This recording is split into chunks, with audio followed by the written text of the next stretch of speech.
Hey people, welcome back to the channel. I'm Ram. If it's your first time here, I just want to say welcome. In today's video, I'm going to be covering how to pick which sneakers to invest in to make money. Before we get started, I just want to say, if you haven't already, please remember to hit that subscribe button. It goes a long way in helping the channel grow.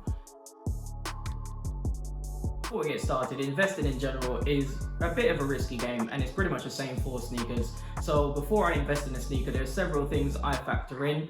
I've listed them there and I'm going to expand on each one. So let's get into that.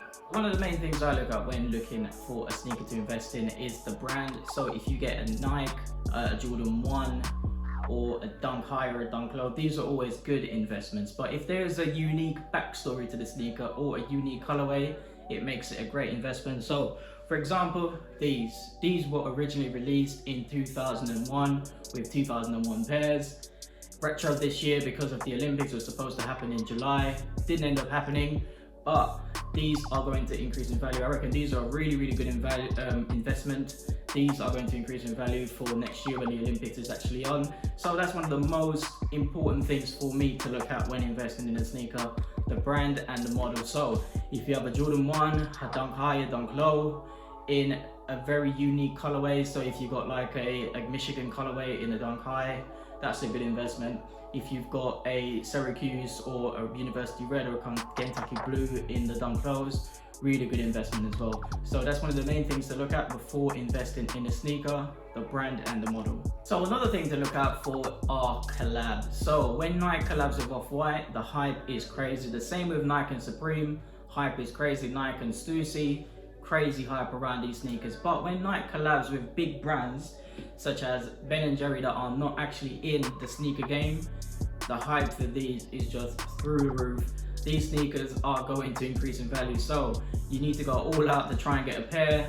No matter how much they cost, get a pair, sit on them for a year, 2 years, you double your money. So these are a prime example. Another thing to look out for as well is Sean Weatherspoon. If he collabs with any sneaker brand, at the moment he's collabing with pretty much all the big sneaker brands, try and get your hands on a pair, because whatever he touches turns to gold. So these sneakers are going to increase in value. Corduroy all round.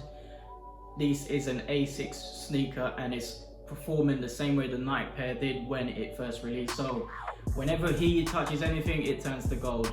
So another thing to look out for is stock, and this is really hard to gauge. You really can't find out how much stock is going to be made of the sneaker for general release. Sometimes you get these inklings online. You can go and join sneaker groups that will kind of have an idea of how much of these sneakers are going to be made for general release. And as always, the lower the stock, the more valuable it will be, and you can determine if it will be a good investment. And it can work both ways, because these are the Yeezy Zions. It was reported that 500,000 pairs of these were being released. I invested in these because I reckon in the next year these are going to increase in value, because it's one of the more wearable pairs of Yeezys. So just to summarize, knowing how many pairs of these sneakers are going to be made to be released to the general public is always a great indicator of how the sneaker will perform on the resale market and if it's a good investment or not. So another thing that I look at when deciding which sneakers to invest in is where they are being released in the first place. So the release method. This can determine how exclusive a sneaker is. So if a sneaker is only dropping on the sneakers app, no other platforms, no other retailers are stocking the sneaker, then you know it's very exclusive and will be a good investment, because it will increase in value because it's limited to that retailer, the Nike sneakers app. So for example, these sneakers only dropped on the Nike app. Eventually these will increase in value because of how exclusive they were. They were limited to the Nike sneakers app and the Nike website. So good investment. If you can get a sneaker, if you know where they're going to be released, if it's only going to be released on one platform, that's always a good indicator of how they're going to perform in the sneaker resale game. So another thing I factor in before deciding to invest in a sneaker is if it's been worn by a celebrity or any big rapper, anyone that's very popular in the limelight. If they wear a sneaker, it tends to go up in value. So Travis Scott has been wearing a lot of Dunk Highs and Dunk Lows in the past couple of months.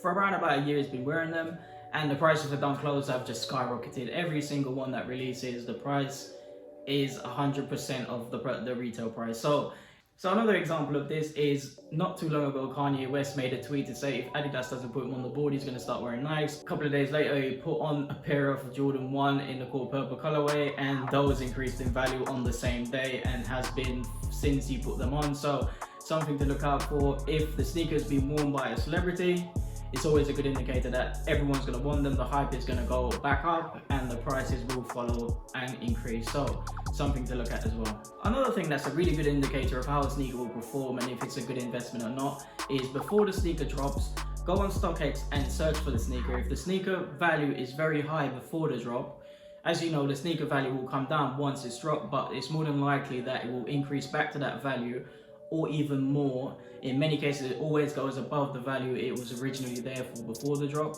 So that's always a good indicator if it's a good sneaker to invest in, if the price is very high before the drop. Another thing to factor in is once you've actually got your sneakers that you want to invest in, sizing is very important. In my opinion, go for the best performing sizes, which is a size US 7 to a 10. Those are the sizes, in my opinion, that perform the best. So if you go for like a bigger size, like a 11, 12, 13, 14 and upwards, those sizes are always more limited, so they'll go for more money, but they're a lot harder to come by because of how limited they are. So money sizes, 7 to 10, can't go wrong. So that's it for the video today, people. If you enjoyed the content, please remember to always smash that subscribe button. Drop a comment and let me know what you think of the video. If I missed anything, what are the things that you consider when you're looking to invest in a sneaker? Follow me on Instagram. If you want to ask me any questions, you can drop them in the comments or you can hit me on Instagram. So the handle is here.